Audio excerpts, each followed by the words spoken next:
My name is Serena, and at 27 years old, I recently got married. Back home, growing up, my father and brother subjected my mother and me to harsh treatment. We were treated more like servants than family. Any command from my father or brother had to be obeyed immediately. Any delay resulted in harsh scolding. This treatment began in my early childhood. "Hurry up. Why are you so slow?" was a constant refrain. "Even a child in elementary school could do better than you," my father would berate. "Women are worthless," he declared, silencing any protests with a sharp, "Shut up." My chores began from preschool age, but the demands intensified when I started elementary school. While my father and brother lounged, my mother and I were kept constantly busy. Whenever they desired something, whether a drink or ice cream in the depths of winter, we were expected to fetch it immediately, regardless of the inconvenience. As a result, my mother and I were perpetually exhausted. She often wept, apologizing to me. "I'm sorry, Serena. It's because I'm weak that they treat you like this." "No, Mom," I reassured her. "Someday I'll leave this house. I'll stand on my own feet and escape from Dad and brother." Concerned, I asked, "But what about you, Mom?" Her reply was simple yet resolute. "As long as you're happy, Serena, I'll be fine." When I reached 10th grade, thoughts of attending college began to occupy my mind. However, my father firmly believed that women did not need higher education. His traditional mindset dictated that a high school diploma was sufficient for a woman. Despite this, I was enrolled in a college preparatory program, and all my friends were making plans for university. I had a passion for learning and was determined to pursue higher education. Initially, my father opposed the idea, but my mother intervened. "She excels in her studies. That's why I support her going to college," she asserted. This sparked a confrontation. "Are you challenging me?" I said it countless times. "Women don't need education." My father retorted, "What good will it do when all she'll do is cook after marriage?" My mother stood firm, countering, "Education is never wasted. It will prove useful even after marriage and children." Reluctantly, my father agreed but refused to finance my tuition. Undeterred, my mother used her savings to support my college aspirations. I was accepted into my first choice university, a private institution. Grateful yet burdened by the expense, I embarked on my college journey, which ultimately led me to meet my husband. I had always harbored a fear of men, but he changed that for me. He was remarkably kind. Our paths crossed at our college club, where his cheerful demeanor and knack for making others laugh stood out. Having grown up under the shadow of my father and brother, for the first time, I found myself feeling positively toward a man. I began to entertain the idea of dating someone like him, though I kept my feelings hidden and couldn't muster the courage to confess.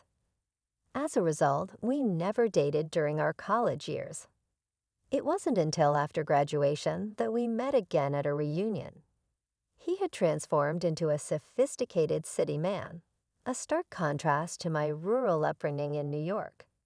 During my university years, I had lived independently in an apartment, and after graduating, I found myself working in Manhattan, where I was known simply as Plain Jane.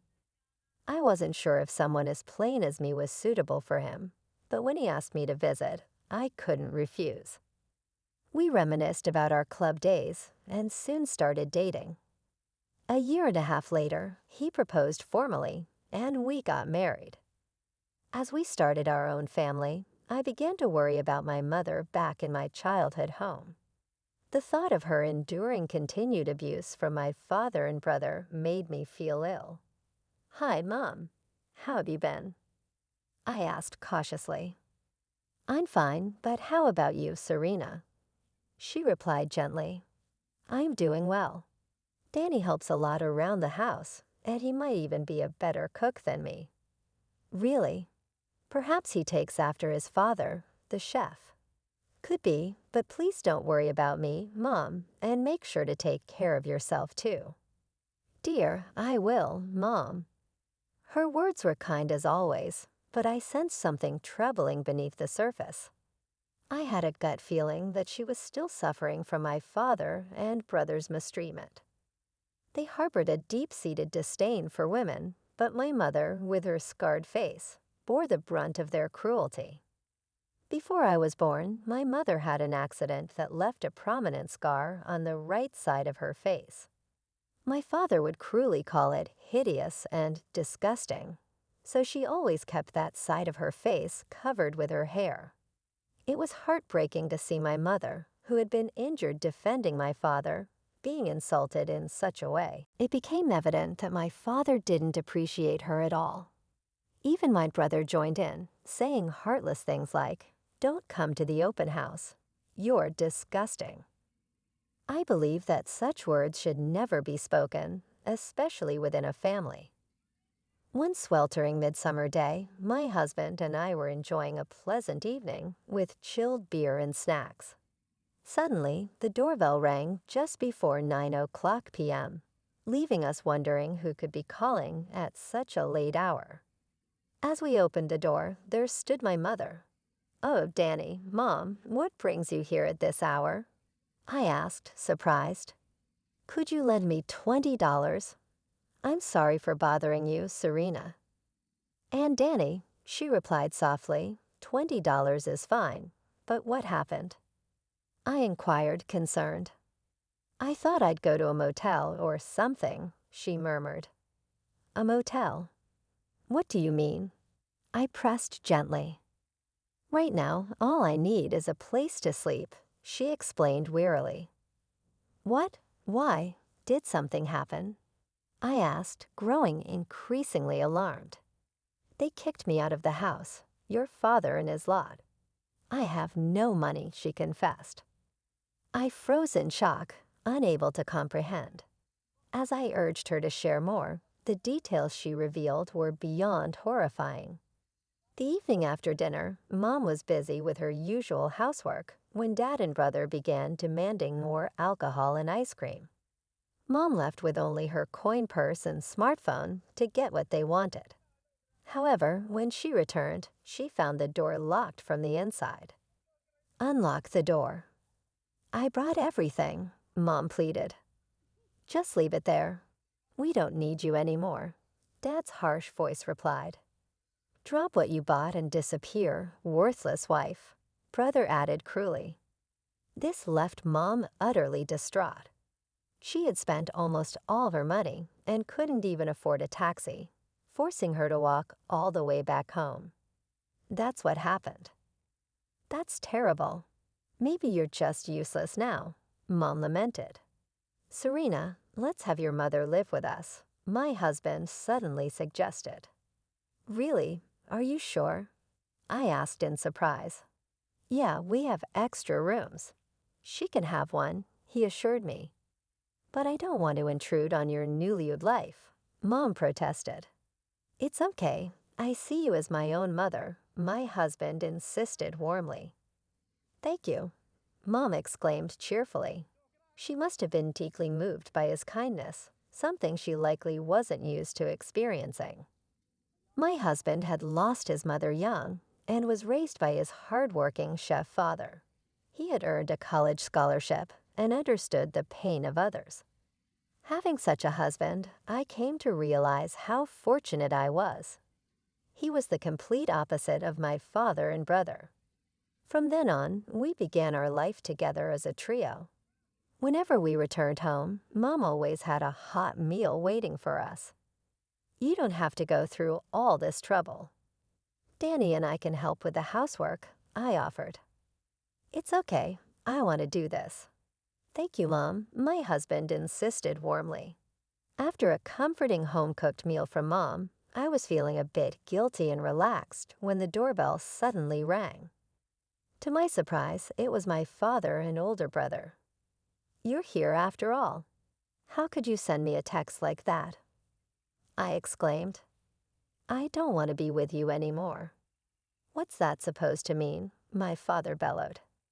I simply told you how I feel, Mom retorted calmly. Oh, you're getting bold now. Since when did you start acting so high and mighty? My father sneered. You were the one who asked me to leave, right? So I'm suggesting we get a divorce. Mom shrugged. I don't need an old lady like you around.